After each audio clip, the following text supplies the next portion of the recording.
पे अपना प्रभुत्व बना कर रखे हैं कि हम ही लोग चुनाव लड़ रहे हैं। नए सीवान की जनता से मैं यही अपील करूँगा कि नए लोगों को एक बार मौका दें। ठीक है, आरक्षण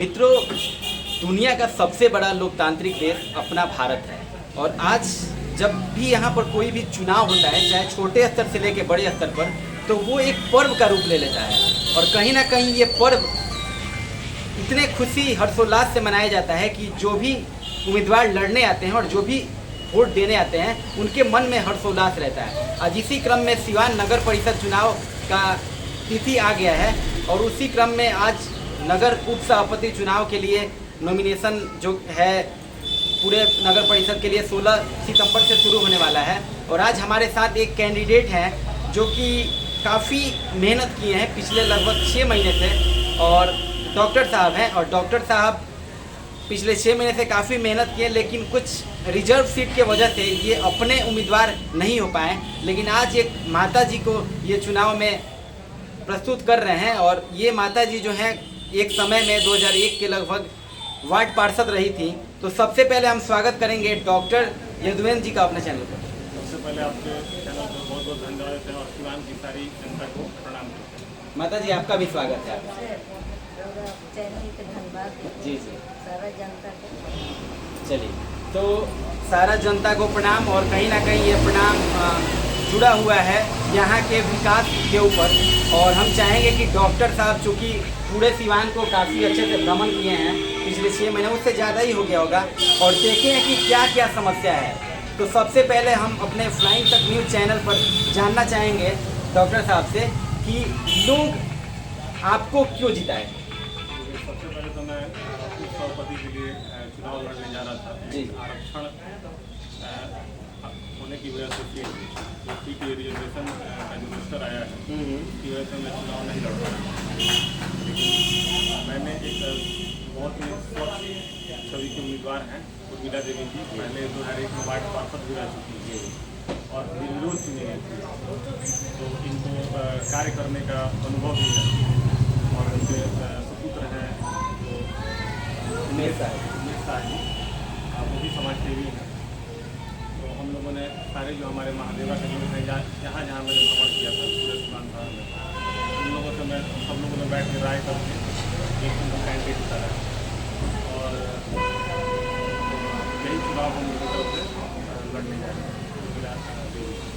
प्रश्न क्लियर है कि लोग आपको जिताए क्यों। ठीक है, जिताने के लिए मैं सिवान की जनता से जनता को ये बताना चाहता हूँ कि जो हमारी समस्याएं हैं यहाँ पर शहर में, वो समस्याएं आज से नहीं, जब से हम अगर आप सिवान के अगर वासी हैं, हम भी सिवान के वासी हैं, लोग यहाँ पर विगत 20-25 सालों से हम लोग देख रहे हैं कोई कार्य नहीं हो रहा। अब उसके पहले क्या होता था उसके बारे में हम लोग की जानकारी उतनी नहीं है, क्योंकि हम लोग छोटे रहे थे।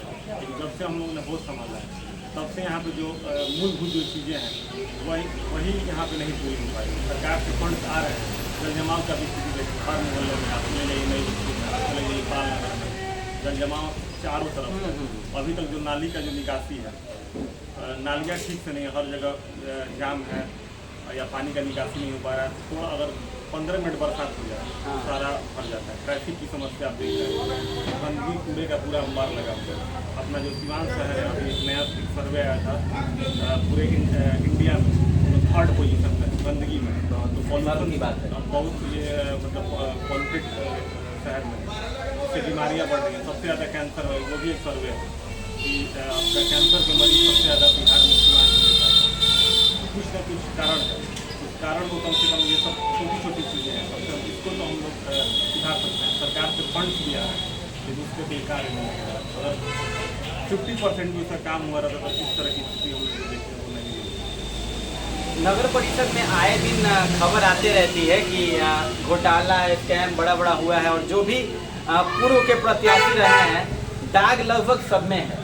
अभी हाल ही में हम जहाँ तहाँ पोस्टर बैरिकेडिंग देखते हैं और फिर से वो प्रत्याशी आते हैं चुनाव में उम्मीदवार बन के, लेकिन दाग उनमें है और घोटाला बड़ा उनके सामने आया है। तो इसके बारे में आप क्या कहना चाहेंगे कि मतलब इन लोगों को चुनाव लड़ने का अनुमति दिया गया, यही सबसे बड़ा पाप है। अब यहाँ पे ट्रेंड बन गया है जो कुछ लोग पॉलिटिक्स में हैं, नए लोगों को आने देना नहीं चाहते हैं, तो वही बार बार चुनाव लड़ते हैं। उनके घर से कोई लड़ेगा, मतलब वो पूरा एक तरह से अपना प्रभुत्व बना कर रखते हैं कि हम ही लोग चुनाव लड़ रहे हैं। नए सीवान की जनता से मैं यही अपील करूँगा कि नए लोगों को एक बार मौका दें। ठीक है, आरक्षण आ गया है, वो सर्वमान्य है, चुनाव आयोग का मसला है, उसमें बिहार लेवल पे वो संविधान से हम लोग अलग नहीं है, जो आया आदेश उसका पालन हो रहा है। तो जिसके लिए जैसे BC1 कैटेगरी को पिछड़ा जाति के लिए हुआ है, तो कोई दिक्कत नहीं है। इसमें से भी हम लोग ने स्वच्छ उम्मीदवार दिया है। ये बहुत अच्छे से पहले भी कार्य कर चुकी हैं। इनका अगर कार्यकाल आप उठा के देखेंगे 2001 से लेकर 2005 तक, या यहाँ पे लोगों से पूछेंगे तो वो आपको बताएंगे कि कितने अच्छी तरह से काम किया था। इसके बाद भी ये सीट रिजर्व हुई, जिससे चुनाव से वंचित हो गए। माता जी, आप क्या कहना चाहेंगे इस चुनाव में? क्या सोचकर आप चुनाव लड़ने आई हैं? क्या सोचा था नहीं रहूँगा? जनता के लागी लोग सब जनता के का सेवा करे के चाहते हैं भैया? सेवा मांगे तन की माँ बुढ़ा पेंशन नियुक्त बनवाए, सेवा करें। जौन दुख दर्द आएगा जनता लेके तो उसको हल करेगा, हटाएगा, खुशी रखेगा। चलिए, ये बढ़िया बात बा कि जनता के सेवा करें। वहाँ जौन भी अपना चूँकि ई रोड पूरा जौन टोली बावे पूरा ई रोड पर, इनमें काफ़ी वृद्धा लोग बावे या काफ़ी बुजुर्ग लोग बावे, तो सब लोग के सेवा करे के नियत से आयल बानी। हम शुभकामनाएं रहो के दे देने के रोज चुनाव जीती।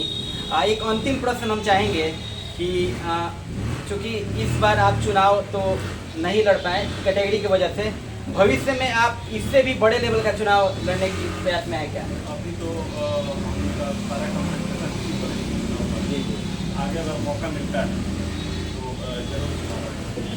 चलिए, बढ़िया है। और चूँकि बहुत सारी समस्याएं दिख रही है, एक बहुत बड़ा समस्या हमको सिवान में दिखता है, चूँकि हम भी फिटनेस से काफ़ी जुड़े हुए हैं, तो पार्क एक शहर में कहीं नहीं दिखता है। और जो एक दो कंसेप्ट भी चला वो भी कचरा हो गया। अब देख ही रहे हैं गांधी मैदान के बगल में या राजेंद्र पार्क भी आपको आगे मोड़ पे देख रहे हैं, वो सब काम खत्म हो गया है। तो उसके लिए एक छोटा सा अपना टिप्पणी आप दे दीजिए। ये हमारा जो इलेक्शन का मैनिफेस्टो जिसका में चल रहा है, क्या क्या हम लोग कार्य कर रहे हैं, जैसे CCTV से लैस किया जा सकता है पूरे शहर नहीं है, पार्क की समस्या है, राजेंद्र उद्यान बना है, उस लेवल का नहीं बना है, जगह की हम लोग पास कमी नहीं है।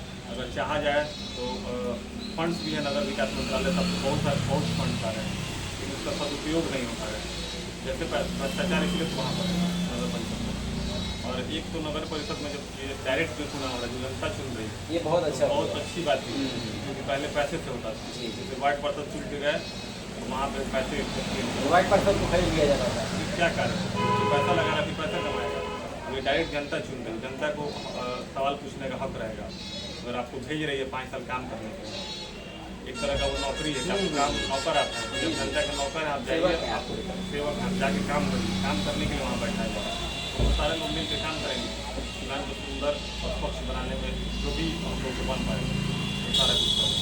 चलिए, बढ़िया है। और हम देखते हैं बड़े बड़े शहर में कि छोटा छोटा जगह पे भी बहुत अच्छा उसको प्लान करके पार्क बना दिया जाता है, तो बड़ा चीज़ नहीं है। चाहेंगे आप लोग तो करेंगे। आप लोग को हम शुभकामनाएं देंगे ताकि आप जीतें और आप एक बार उतर के आए, ताकि एक दो साल बाद हम फिर से आके सवाल करें कि आप इस क्रम में किए क्या है इस पूरे समय में। तो चलिए, डॉक्टर यादवेंद्र और उर्मिला जी हमारे साथ थी। हम बने रहिए हमारे साथ, तो पूरे शहर का हम हाल आपको दे आएंगे। बने रहिए हमारे साथ। धन्यवाद।